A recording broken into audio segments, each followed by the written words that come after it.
Watch, Psaki gets flustered when a reporter corners her on Biden's botched Omicron response. We all saw the Omicron surge coming. Winter is the typical cold and flu season, meaning it's also more likely for COVID to spread. Apparently, the White House didn't predict the inevitable happening and an uptick in COVID cases occurring. Instead of preparing for the possibility, the Biden administration did nothing. As a result, rapid tests are far and few. In some areas, PCRs are also hard to come by. A White House reporter asked Jen Psaki about the failure, and it was obvious she was flustered.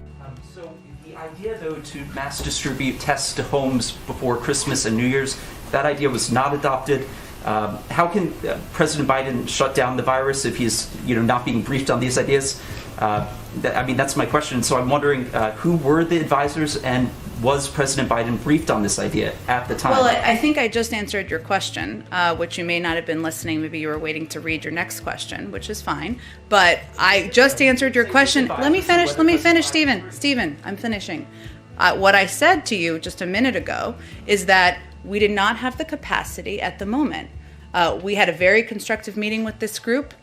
We agreed in the need to expand our testing capacity. That's why we quadrupled the size of our testing capacity and why the president had already used the Defense Production Act to invest $3 billion. But the market did not have the capacity at that moment to do what we're doing tomorrow. I hear what you're saying, but that's not the question I asked. The question I asked was, do you have another question? I think I've answered your question. Was President Biden briefed at the time? Again, I've answered your question. If you have another one, I'm happy to answer it. Otherwise, I'm going to move on to the next person. I didn't get answers there, but I'll move on to another one. Great. No, Jen, you didn't answer the question. You answered the question you wanted to hear.